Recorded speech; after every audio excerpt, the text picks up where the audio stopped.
Right అదే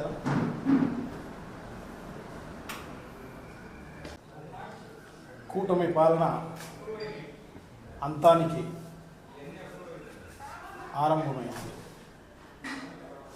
ఎందుకంటే నిన్న జరిగిన ర్యాలీలు కుప్పం నుంచి కురపాం వరకు ప్రతి చోట రాష్ట్ర వ్యాప్తంగా ప్రతి నియోజకవర్గ హెడ్ క్వార్టర్స్లోనూ జరిగిన ర్యాలీలు విజయవంతం కావడం, ఇప్పటికైనా చంద్రబాబు బుద్ధి తెచ్చుకోవాల్సిన అవసరం తప్పకుండా ఉంది, తెలుసుకోవాల్సిన అవసరం తప్పకుండా ఉంది.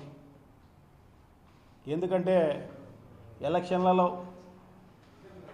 అనేక రకాలైన హామీలు, 143 హామీలు, అదే కాకుండా సూపర్ 6, సూపర్ 7 అని చెప్పి పెద్ద ఎత్తున అన్ని మీటింగుల్లోనూ, అలాగే ప్రతి మీటింగ్లోనూ ఈ రకంగా అడ్వర్టైజ్మెంట్ మేనిఫెస్టో గురించి ప్రతి పేపర్లోనూ ఈ రకంగా అడ్వర్టైజ్మెంటు. ఇది ఈనాడు పేపర్కి సంబంధించిన అడ్వర్టైజ్మెంటు. సూపర్ 6, సూపర్ 7 ఈ రకంగా చేస్తాం.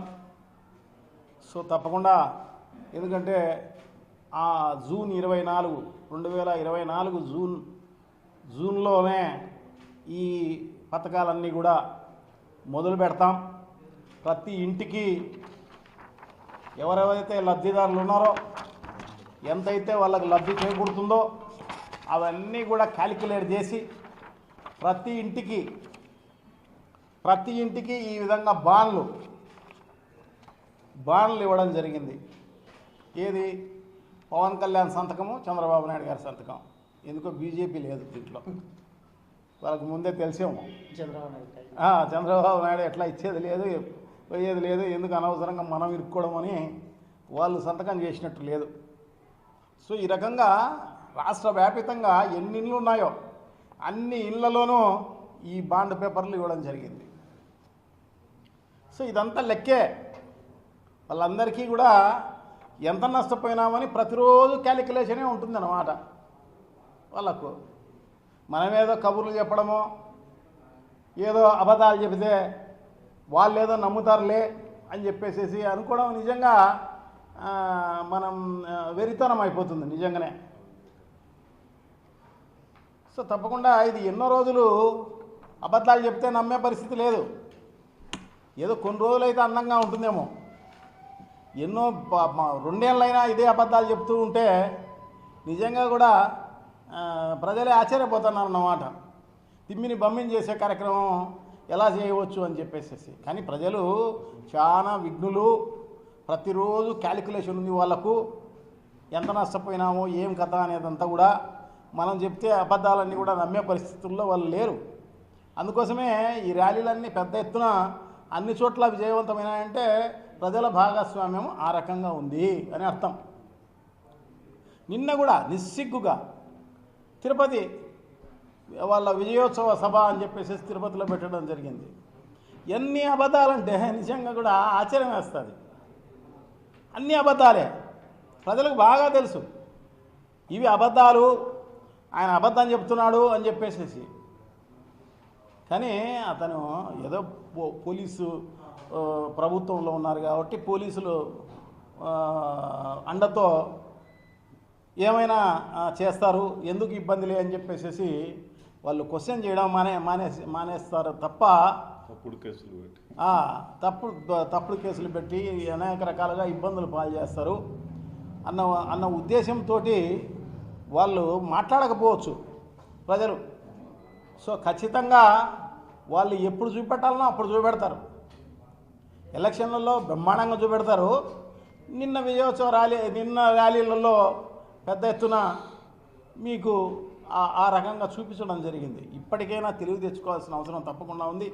మేనిఫెస్టోలో ఏదైతే చెప్పడం జరిగిందో సూపర్ 6, సూపర్ 7 కాకుండా 143 హామీలు అమలు చేసే కార్యక్రమం చేయమనే వైఎస్ఆర్ కాంగ్రెస్ పార్టీ డిమాండ్ చేస్తోంది. ఖచ్చితంగా చెయ్యి, ప్రజలను మోసం చేయకు. ఇంతకుముందే మీ మామకు వెన్నుపోటు పొడిచాను ఎన్టీ రామారావు గారికి.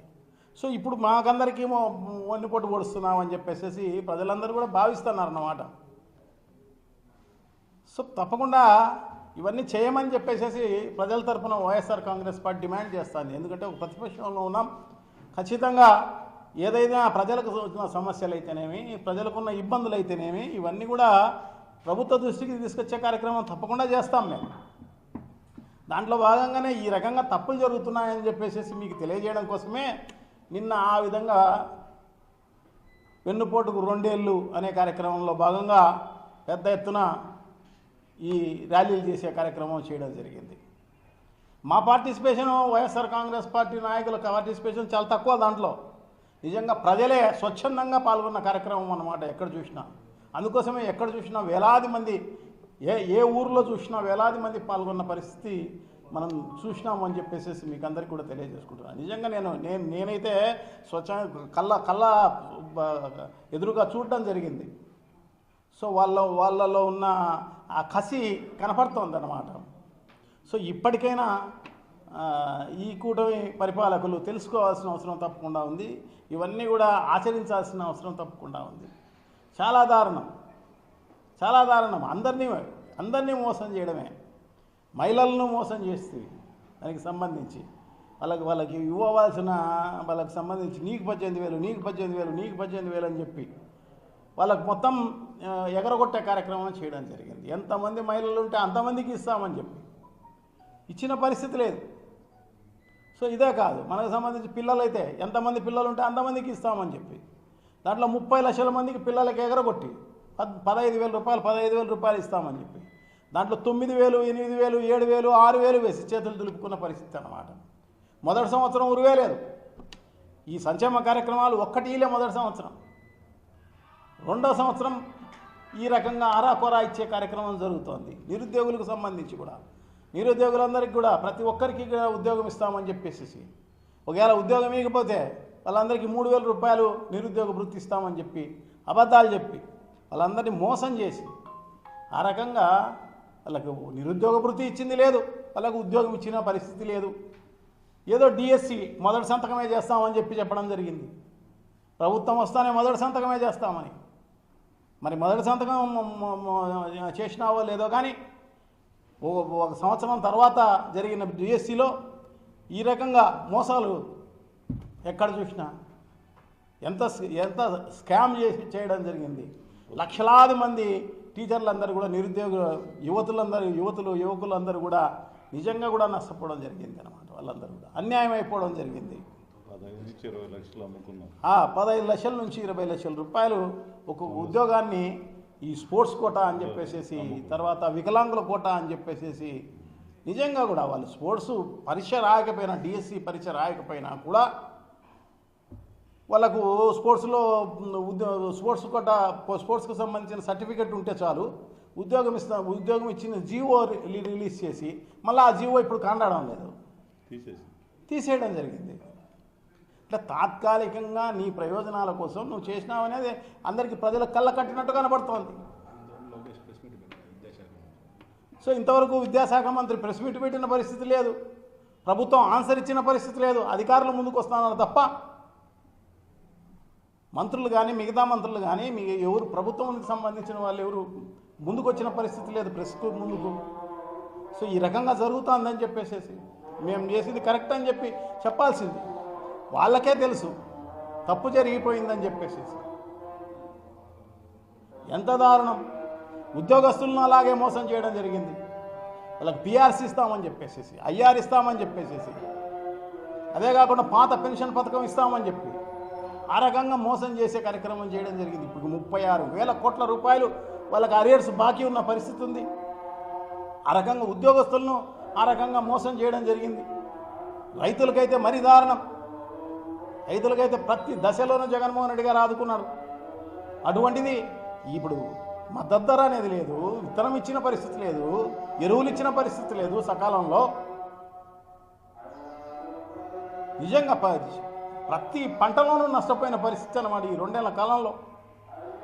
అందుకోసమే రైతులందరూ ఆత్మహత్యలు చేసుకునే కార్యక్రమం, కొన్ని వేల మంది రైతులు ఆత్మహత్య చేసుకున్నారు. అంటే కారణం ఏంటి? గత పరిపాలన ఎలా సాగింది, ఇప్పుడు ఈ పరిపాలన ఎలా సాగింది, ఇవన్నీ కూడా ప్రజలు బేరీ చేసుకుంటున్నారు. తప్పకుండా ఇవన్నీ కూడా లెక్క జరుగుతోంది. ఖచ్చితంగా దీనికి ఆన్సర్ చెప్పాల్సిన అవసరం తప్పకుండా ఉంది. ప్రతి ఒక్కరికి కూడా మోసం చేసే కార్యక్రమం చేసిన పరిస్థితి అన్నమాట. వీళ్ళకు వాళ్ళకు అనేది ఏం లేదు. సో ఈ రకంగా మోసం చేయడమే కాకుండా గతంలో ఏ విధంగా అభివృద్ధి కార్యక్రమాలు చేయడం జరిగిందనేది ప్రజలందరికీ బాగా తెలుసు. ఎప్పుడు ఆర్థిక విధ్వంసం గతంలో జరిగింది, దాన్ని సరిపెట్టడానికే సరిపోతుందని చెప్పేసి చెప్తూ కథలు చెప్పే కార్యక్రమం జరుగుతుంది తప్ప గతంలో ఆర్థిక విధ్వంసం జరిగిందా, అభివృద్ధి జరిగిందా అనేది ప్రజలకు కళ్ళగట్టినట్టే తెలుసు. నువ్వు అబద్ధాలు చెప్తే వాళ్ళు నువ్వు చెప్పింది నమ్మే పరిస్థితి ఏం లేదు. నీ పచ్చ మీడియా చెప్తే నమ్మే పరిస్థితి ఏం లేదు. అందుకోసమే ఈ ర్యాలీలు ఇంత పెద్ద ఎత్తున సక్సెస్ అయింది. 17 మెడికల్ కాలేజీలు అయితేనేమి, పోర్టులు అయితేనేమి, దాదాపు 4 పోర్టులు, 10 ఫిషింగ్ హార్బర్లు, ఇవన్నీ నిర్మించింది ఎవరు? ప్రతి ఊర్లోనూ సచివాలయాలు నిర్మించింది ఎవరు? ఆర్బీకేలు కట్టింది ఎవరు? వెల్నెస్ సెంటర్లు కట్టింది ఎవరు? హాస్పిటళ్ళన్నీ నాడు నేడు కింద, స్కూళ్ళన్నీ నాడు నేడు కింద అభివృద్ధి చేసింది ఎవరు? ఇవన్నీ కళ్ళకు కట్టినట్టు వాళ్ళకు కనపడుతున్నాయి ప్రజలకు. మీరు ఏదో మీ పచ్చ మీడియా మీరు చెప్పిన అబద్ధాలు నమ్మే పరిస్థితుల్లో ఏం లేరు. ఇంకొకరి పైన బురద జల్లే కార్యక్రమం, ఇంకొకరి పైన గత 2 ఏళ్ళు అయిపోయినా ఇంకా గత ప్రభుత్వం గురించి ఇంకా చెప్పుకునే కార్యక్రమం చేస్తున్నావు అంటే ఏమనుకోవాలి? నువ్వేం చేస్తున్నావో చెప్పు ముందు, అది చెప్పాలి ముందు ప్రజలకు. ఈ ప్రభుత్వంలో ఈ 2 ఏళ్ల కాలంలో ఈ సక్సెస్ చేసినామని చెప్పేసి నిన్న కూడా తిరుపతి సభలో కూడా ఇంకా జగన్మోహన్ రెడ్డి గురించి మాట్లాడే కార్యక్రమమే. ప్రతి నిమిషము జగన్మోహన్ రెడ్డి గురించి సోషల్ మీడియాలో అయితేనేమి, మీడియాలో అయితేనేమి ఎవరు మాట్లాడినా ఇదే కార్యక్రమం తప్ప వేరే ఏం లేదు. నిజంగా కూడా ప్రజలకి ఆశ్చర్యం వేస్తుంది అన్నమాట. ఏదిరా ఎక్కడున్నావునయా అని చెప్పేసి. సో డెఫినెట్గా ఇంత పెద్ద ఎత్తున ఈ అరాచకం, ఎందుకంటే వైఎస్ఆర్ కాంగ్రెస్ పార్టీ నాయకులను, కార్యకర్తలను ఇబ్బంది పెట్టడమే కాకోకుండా ఇప్పుడు మహిళలకు భద్రత లేదు. ఈ 2 ఏళ్ల కాలంలో ఎన్ని అఘాయిత్యాలు జరిగాయి. తప్పకుండా ఇవన్నీ కూడా క్యాలిక్యులేషనే ప్రజల్లో. అదే కాకుండా ఎక్కడ చూసినా దోపిడీలు, దుర్మార్గాలు, ఎక్కడ చూసినా గంజాయి, ఇసుక, దొంగ ఇసుక, మట్టి, కంకర, ప్యాకెట్ క్లబ్బులు,